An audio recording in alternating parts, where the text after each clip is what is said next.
Hello everybody and welcome back for some weekly VR news. As always, I am Mateo311 and this is your channel for everything VR related. While there's not a lot going on in new releases, there's still plenty of game updates and announcements, plus some huge updates to the MetaQuest platform like version 67, and the fact that it looks like Meta is still working on cloud gaming. That's right, Meta's streaming service still appears to be in development.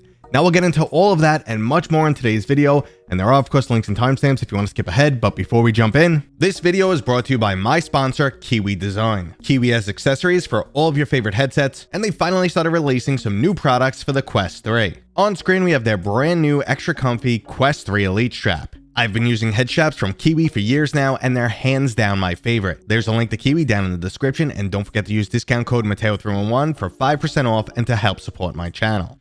Now let's start this video off like normal with the check-in, and that's what exactly have I been up to in the VR world.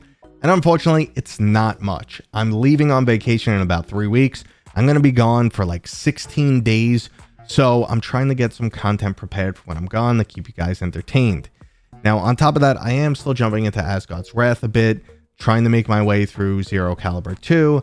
And I've been cheating on VR a little bit because I got a free copy of Midnight Suns from the Epic Game Store. And that's actually been holding my attention. So I've been playing that here and there. Now, there are a bunch of games that have released recently. If I haven't covered anything, drop it in the comments right now. I'll get another one of my first impressions montage videos together.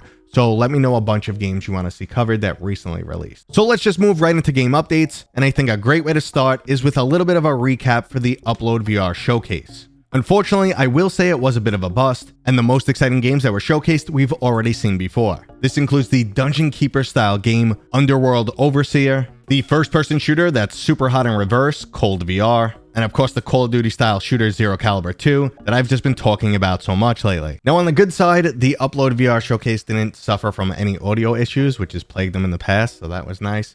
But unfortunately, this event just isn't what it used to be. We're not going to get any big announcements here. The first-party games come from Meta or Sony, so they're going to control when they're released, and they're just not getting dropped during the Upload VR Summer Showcase. On top of that, it's mostly going to be indie stuff, a lot of studios that don't have a big budget for announcements and stuff like that. So it's really not what it used to be. Sure, we might find some really cool sleeper hits in there, but again, like I said, a lot of the titles were also games that we already saw. We've already seen announcements. This wasn't even new footage. So, like I said, it's kind of a bust here. And while this definitely isn't Upload VR's fault, look how dirty the developers did Gundam. Now I will post a link to my live stream if you want to hear my thoughts on every single game that was announced. But moving on with more game updates, Rec Room is finally making their new full body avatars available to everyone. Previously, you had to be level 50 to take part in this beta, and this worked as both a small scale rollout and also as a big thank you to the biggest Rec Room supporters. Now I'm really happy to see Rec Room still pumping out updates after so many years, and this is a really nice change cosmetically to the overall game. If you haven't tried them out, go ahead, jump back in, you got a new reason. And I know Rec Room has a bad rap for being too kid friendly, but I gotta say, even someone like me, a dude in his 40s who's all about games that are ultra violent, blood and guts, I still have fun every time I'm in Rec Room.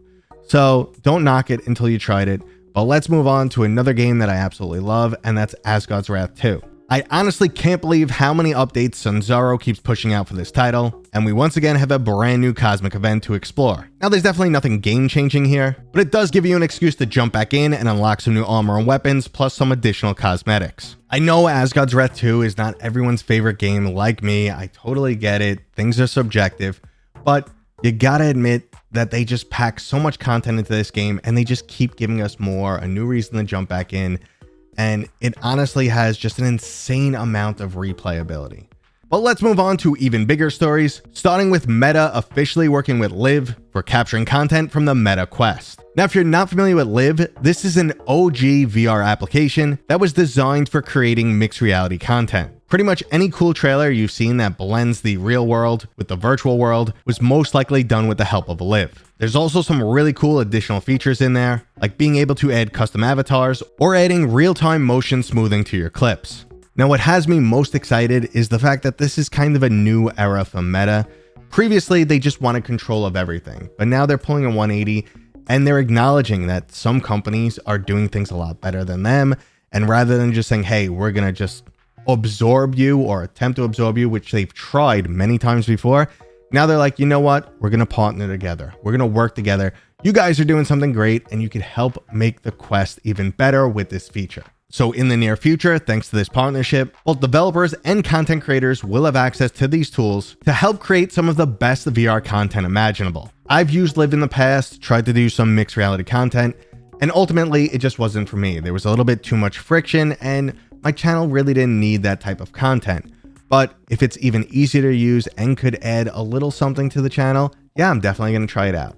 But let's move on because there's even better stories to get into. It appears that Meta's PCVR cloud gaming service Avalanche is still alive and kicking. It was almost 2 years ago when this originally leaked in a very similar manner, as some random users suddenly saw access to this application, and supposedly it had the option to launch Asgard's Wrath 1. Now, just last week during a live stream, something extremely similar happened again. Avalanche Alpha appeared as a new feature, and it gave the user the option to launch Lone Echo, which unfortunately did not run.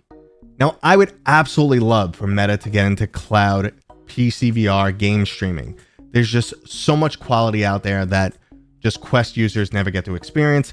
Only a small fraction of Quest users ever plug one into a PC. So giving that option without friction, having to get a PC, plug one in, make sure your network's good. Most of us think that's easy or at least worth the burden, but a lot of users, it's not. And having a software application where they just click, see some games, and they run, that would be an absolute game changer. Meta might even consider making some higher quality PCVR games again, but that's digressing. We're getting out in left field. What I want to talk about is the fact that even though I'm super pumped about this, I'm also super skeptical. Studios or developers, teams have been trying to do game streaming forever, and it's still not great even for flat screen games.